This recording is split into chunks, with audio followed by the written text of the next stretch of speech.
first question, why dirt bikes? You could have chose any other sport. Why would you want dirt bikes? I mean, you know, we come from a similar background. I mean, I was a white trash kid from Vegas, and there's nothing but desert in Vegas. You know, my family, we weren't too stick and ball. My dad rode, both my uncles rode dirt bikes. My grandpa rode dirt bikes, and it was just what we did. You know, my dad used to go race at Indian Dunes when he was younger, living in California. Got my first bike on my fourth Christmas present, and we shortly moved to Vegas after that. And it's just what we did. You know, it was a pastime for me and my old man. You know, it was just me and him as I was growing up. And, you know, he was 23 when I was born. So he's a kid raising a kid. And we just go to the dirt bike track or just go out to the desert. And it was always just a fun thing until probably about 12. And then it got serious. Yeah.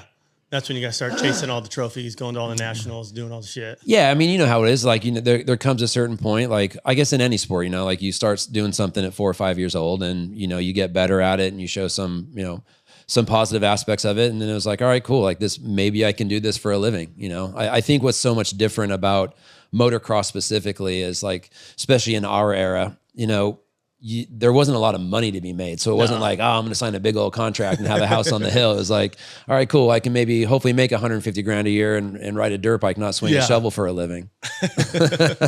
At what point did freestyle come out for you in your career? Like when you were racing and riding freestyle at the same time? Yeah, it was an interesting kind of path for me because, you know, I always aspired to be a supercross racer, you know, I mean, or ultimately a factory racer. Yeah. And I never made it to that point, but I got to the point where I was chasing the supercross series and the national series and doing all the races. And, you know, videos, videos were just kind of starting to kick up. I think I did like the first couple of XXX videos and a little bit with Krusty, not a whole lot. And you know, I started to do a little bit more with Krusty, mostly because I was on the 98 Supercross series. I was already out on the road. I was in Florida. I got a call. I don't remember who it was from. It might even been Bubba, but I got a call to come out and do some filming when we're out in Florida, and Travis came out. And it was just kind of like these fun little things to do once in a while. And, you know, later that year, the first 4-leaf contest kicked up. And it was just kind of like, you know, I like doing this. It's super fun. It's taking the pressure off of racing. I flew home. I remember I flew home from Daytona. I did the 4-leaf contest. I rode Manley's bike and flew back out, not thinking much about it. It's like, all right, cool. That was super fun. You know, hopefully maybe it happens maybe next year at ASR. Yeah. And, you know, then the rest was history. You know, the series kind of came up. And, you know, even with the series starting to actually the series wasn't even up yet. I'm screwing it up. I came back from Supercross in 98. Didn't have a pot to piss in, was barely, you know, making enough money getting race to race. And living in the van. Yeah, living in the van. And at that time I was like, all right, you know, and especially for me, like I was riding for Flesh gear. I was wearing baggy gear. I had tattoos. Supercross trying to go super kind of corporate NASCAR look. I came home from the Supercross series that year and I was like, fuck it, I'm going to just sign up and get back into college. Because originally I was going to be an accountant. Like if I was going down the path, like with schooling, like I was always really good with numbers. Yeah. And I was like, fuck it, I'm going to go be an accountant. Accountant? Yeah. Like a real accountant? Yeah, like, a joke? No, I swear to God. And I'll tell you a funny story later that ties all that in. And so I signed up for community college. I was home. Like I said, you know, Vegas Supercross was first weekend of May.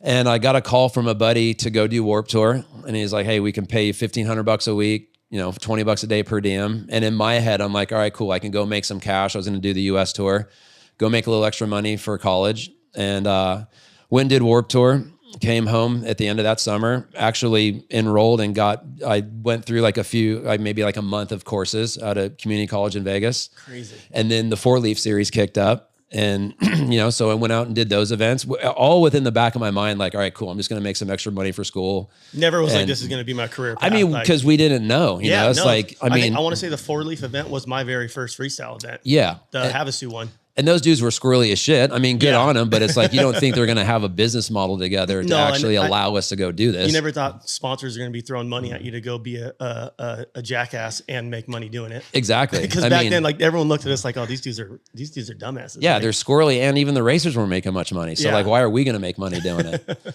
And, you know, like I said, you know, I can tell the long version, but the rest was kind of history, you know, like the series kicked up and then, you know, we started doing like, MTV Sports and Music Festivals and Yep. different things. And then 99 was X Games. And then I've actually officially dropped out of college going at the end of the 98 school season.